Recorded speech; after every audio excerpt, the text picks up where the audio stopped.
Hello students, good afternoon. आज हम types of guidance के बारे में पढ़ेंगे। तो सबसे फर्स्ट आता है educational guidance, vocational guidance, then personal guidance. तो educational guidance at different stages में एक आती है pre primary, elementary, secondary, then higher. Then इसके ऑब्जेक्टिव्स क्या रहते हैं कि जो भी अप्रोप्रिएट एक लेवल होता है ना अचीवमेंट को, उसको अचीव करना। देन बच्चे की जो भी इंडिविजुअल डिफरेंसेस उनको ध्यान में रखते हुए जो है उन ऑब्जेक्टिव्स को अचीव करना। Then special library facility provide करवाना। देन मोड ऑफ क्या लिखे, ये रीडिंग आ गया। देन टेकिंग नोट्स आ गया। इम्प्रूवमेंट मेथड ऑफ स्टडी, जो भी मतलब स्टडी के जो भी मेथड्स होते हैं उनमें इम्प्रूवमेंट लाना, उसमें गाइडेंस प्रोवाइड करवाना बच्चों को। प्रेफर फर्दर वेकेशन के लिए, रिड्यूस वेस्टेज इन स्टैग्नेशन हो गया, करियर मैच्योरिटी हो गया। देन उसके बाद आते हैं हमारे पास methods of imparting educational guidance. उसके मेथड्स क्या रहते हैं?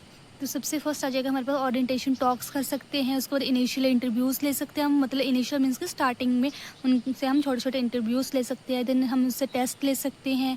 स्टडी ऑफ स्कूल लाइफ, उसकी जो भी स्कूल लाइफ है उसके बारे में स्टडी करके। ओके, देन मेडिकल एग्जामिनेशंस हो गया।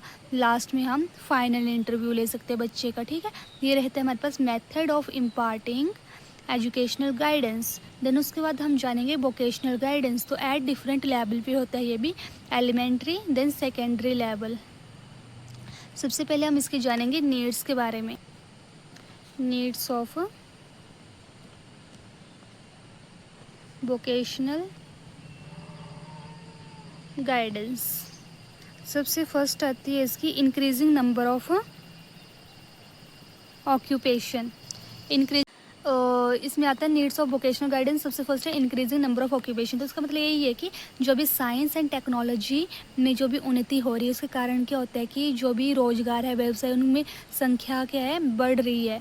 बहुत से जो स्टूडेंट्स होते हैं अपनी क्षमताओं तथा समाज की जो भी आवश्यकता है, नीड्स है, उनके अनुसार क्या कर पाते हैं, वो मतलब अपनी प्लानिंग ही नहीं कर पाते, जिसके कारण उन्हें क्या होता है, एक प्रॉपर जो अब व्यवसाय नहीं मिल पाता है। ठीक है, तो इसमें जो उसे गाइडेंस की नीड पड़ती है। उसके बाद आता है from health point of view से। From health point of view, ये आ गया हमारे पास second. Health point of view से भी जो है बच्चे को जो है वो वोकेशनल गाइडेंस की नीड पड़ती है। देन थर्ड आगे हमारे पास personal and social point. Personal and social point. तो पर्सनल एंड सोशल पॉइंट में यही रहता है कि जो भी श्रमिक होते हैं उनको अपने कार्य में क्या होता है कि प्रसन्नता तथा संतुष्टि और उसके व्यक्तिगत के विकास उसके व्यवसाय पर जो है वो निर्भर करता है। ठीक है, तो इसके अकॉर्डिंग जो है वो उसे गाइडेंस प्रोवाइड करना। और नेक्स्ट पॉइंट आ गया हमारे पास फाइनेंस। हाँ, फाइनेंस के मामले में भी जो है वो गाइडेंस की नीड पड़ती है। तो बहुत से जो युवक होते हैं, श्रमिक होते हैं, उसको क्या होता है, इस बात का जो है वो कम विचार होता है कि कोई व्यवसाय जो उनके अनुकूल है या नहीं, मतलब उनके अकॉर्डिंग है या नहीं कोई भी व्यवसाय है, तो वह एक कार्य को छोड़ कर क्या करता है, वो दूसरे कार्य को अपना लेता है। जिससे क्या होता है कि युवा जो होते हैं वो उनके जो श्रमिकों को हानि या फिर नुकसान का जो भुगतान करना पड़ता है। तो इसलिए फाइनेंस के केस में भी मतलब क्या होता है कि गाइडेंस की नीड पड़ती है। सो गाइस, चैनल को सब्सक्राइब, लाइक एंड शेयर करना ना भूलें ताकि नेक्स्ट वीडियो की नोटिफिकेशन आपको मिलती रहे। और भी कोई फर्दर कोई भी आपको सब्जेक्ट से रिलेटेड कोई प्रॉब्लम होगी तो आप बता देना।